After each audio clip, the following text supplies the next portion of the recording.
Did you know that Herbert Hoover had a sport named after him called Hoover Ball that was invented to keep him in shape while he was president? Or that William Howard Taft did not get stuck in a White House bathtub? I've long been a fan of random facts like that about famous people, so I thought I would take you through some of my favorite stories and facts about every man who has ever served in the office of President of the United States.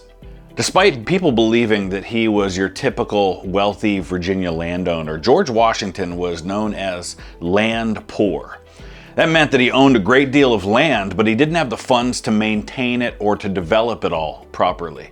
He was so cash-strapped that he had to borrow 600 pounds at a 6% interest rate from an Alexandria merchant named Richard Conway in order to travel to New York City for his own inauguration as president. When they were in England together, John Adams and Thomas Jefferson visited William Shakespeare's hometown of Stratford-upon-Avon, and they chipped off a piece of one of his chairs as a souvenir.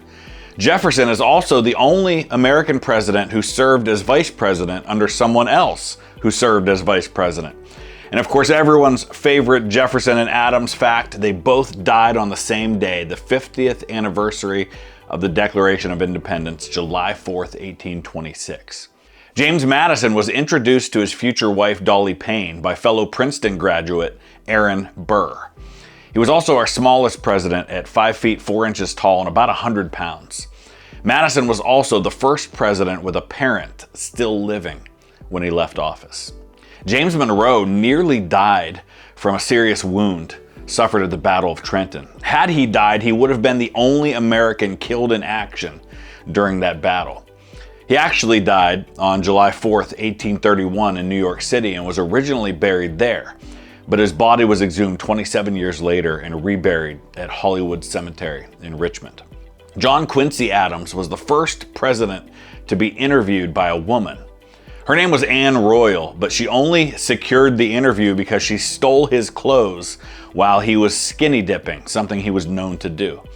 Adams is also the earliest president for whom we have an actual photograph, though it was taken years after he left office. Andrew Jackson was well known to have had a parrot whose vulgar language was such a problem that it actually had to be removed from Jackson's funeral service in 1845. Martin Van Buren was the only president for whom English was not his first language. He grew up speaking Dutch. He was also the first president who was born an American citizen. All previous presidents had been born British subjects. William Henry Harrison was the son of a signer of the Declaration of Independence and the only president who was grandfather to another president. He gave the longest inaugural address in history at over 8,400 words, which is nearly 4 times as long as the average inaugural address throughout history. But at just 1 month, he had the shortest term of any president. John Tyler had 15 children, more than any other president. And because he was in his 60s when the youngest was born, and that child had children into his 70s, John Tyler, born in 1790, has a grandson still living as of 2023. James Knox Polk banned alcohol, dancing, and playing cards from the White House when he was president. He's also the only man to ever serve as both Speaker of the House of Representatives and President of the United States. As a career military officer, Zachary Taylor had never voted in a presidential election before becoming president himself. He was also the father of Confederate General Richard Taylor and the father-in-law of Confederate President Jefferson Davis. Millard Fillmore met his future wife Abigail Powers when he was a teenager and she was his teacher. While in office, President and Mrs. Fillmore established the first White House library. At the age of 12, Franklin Pierce was sent off to school in a nearby town. He was no fan of the schooling, and so he grew homesick and walked the 12 miles back to his home one Sunday. His father fed him dinner and drove him part of the distance back to school before ordering him to walk the rest of the way in a thunderstorm. Pierce later cited this moment as the turning point of his life.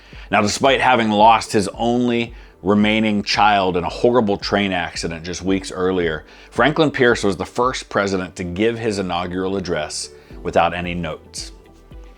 James Buchanan was the only president who was never married, and he was the last president born in the 18th century. Abraham Lincoln was a legendary wrestler, having lost only one match out of 300, and that opponent may have cheated to win. He's a member of the Wrestling Hall of Fame. Born in Kentucky, Lincoln was also the first president not born in one of the original 13 states. Andrew Johnson was 18 years old when he married 16-year-old Eliza McArdle. The Justice of the Peace who performed the ceremony was Mordecai Lincoln, a first cousin of Abraham Lincoln's father. Johnson was drunk at his inauguration as vice president in 1865, and all three of his sons died in their 20s or 30s as a result of chronic alcohol abuse. While in office, Ulysses S. Grant signed legislation creating Yellowstone National Park, the Justice Department, and the National Weather Service. His tomb in Manhattan is the largest mausoleum in the Western Hemisphere. Rutherford B. Hayes was the first president to have a telephone in the White House. He refused to serve alcohol while he was president, so his wife would serve lemonade instead. This led to her nickname, Lemonade Lucy. James Garfield could write Latin with one hand and Greek with the other at the same time. He was one of the most brilliant men to ever hold the office of president, and he was our only president who was also an ordained minister. Chester Arthur was known for an outlandish sense of fashion. He was said to have owned 80 pairs of pants and 80 pairs of shoes, and would change clothes multiple times every single day, including into a tuxedo for dinner. He was diagnosed with a fatal kidney disease shortly after becoming president, and he died around a year and a half after leaving office. Upon the death of his law partner, Grover Cleveland became the legal guardian to his friend's 11-year-old orphaned daughter, Frances Folsom. 10 years later, they were married at the White House, making her the youngest first lady ever at the age of 21. Cleveland was 49. Benjamin Harrison was the first president with electricity in the White House, but he was so terrified of being electrocuted from touching the light switches that he'd often go to bed with the lights still on. William McKinley was the first president to ride in an automobile and was even transported by ambulance to the hospital after being shot in 1901. The surgery there was performed by an OBGYN who was the only surgeon available but who had no experience with that type of abdominal wound. The bullet that killed the president was never found, not even in the autopsy. Theodore Roosevelt wore a ring containing a lock of Abraham Lincoln's hair at his inauguration. He walked his niece Eleanor down the aisle in her 1905 marriage to future President Franklin Roosevelt, their distant cousin. And of course, Theodore Roosevelt gave a campaign speech just minutes after being shot in the chest. He finished the speech. William Howard Taft was the last president to keep a cow on hand at the White House to provide fresh milk.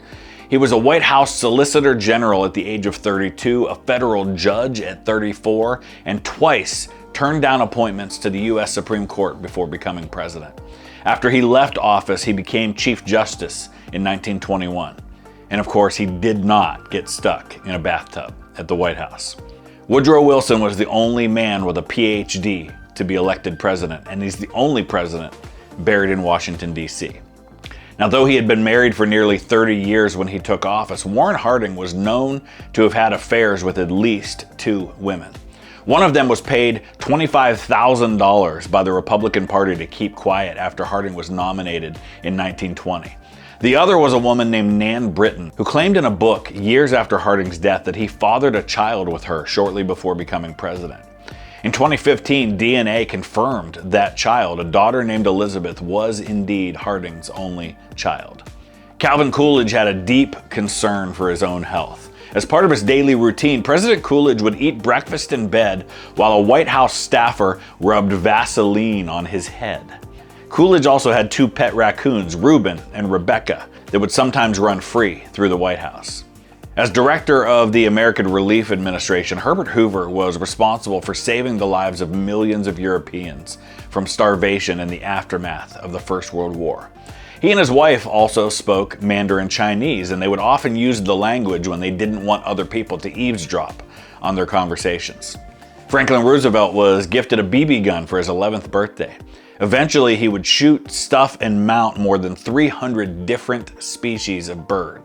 He also once received a letter requesting an American $10 bill from an ambitious 14-year-old in Cuba named Fidel Castro. While hundreds of women gathered in the Blue Room at the White House, the ceiling and a 1,200-pound chandelier nearly collapsed on them. Above them, President Harry Truman was bathing, wearing nothing but his reading glasses.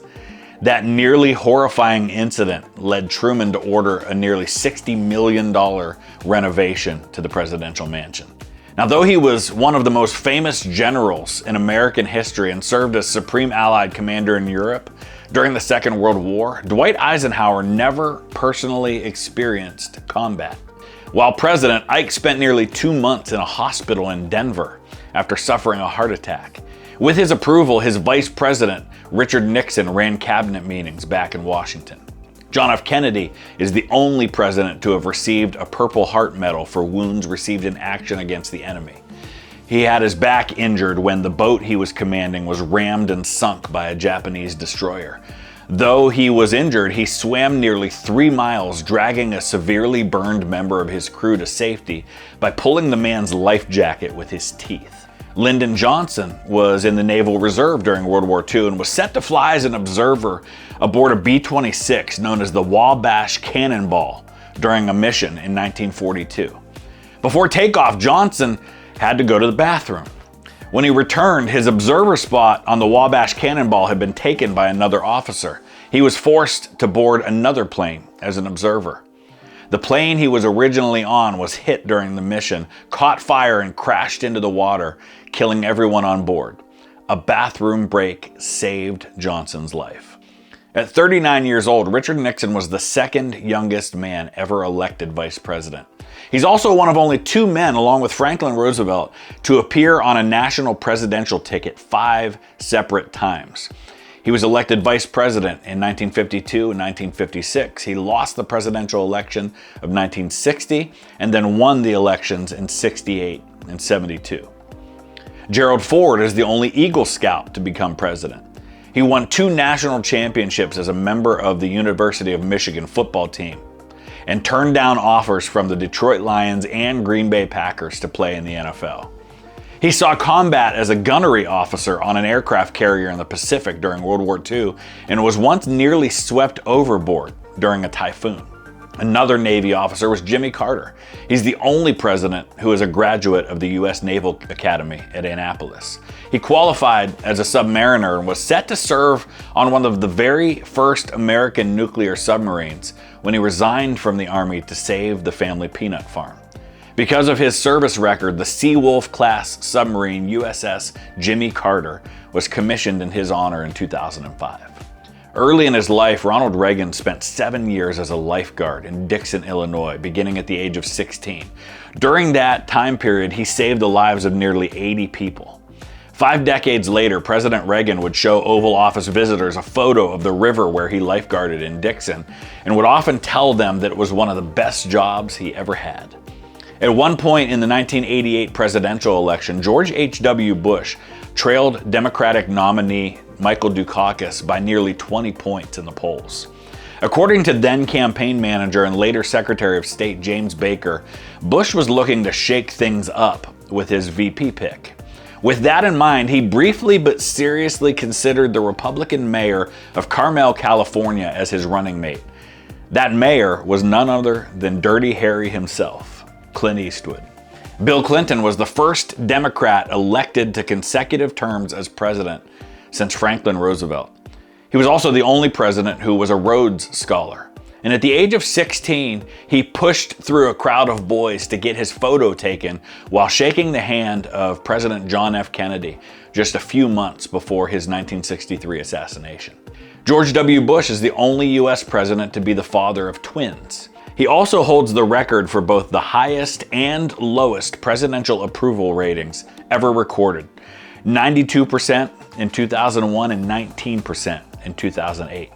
Barack Obama's first job was at a Baskin-Robbins as a teenager in Hawaii. He ate so much ice cream that he hasn't eaten it since. He's an admitted Harry Potter fan, having read all 7 books, and had a basketball court placed onto the White House tennis court when he was in office. Donald Trump's grandfather was a cousin of H.J. Heinz, the founder of the company famous for its ketchup. He was also the third tallest president, coming in just under Abraham Lincoln and Lyndon Johnson. Born on November 20th, 1942, Joe Biden was born closer to Abraham Lincoln's inauguration than to his own 2021 inauguration as president. And there you have it, some of my favorite facts and stories about every US president. If you'd like to see more of my videos about the presidents, I'll throw up some links to a playlist and to a video you might find interesting that I did a while back. Thanks for watching.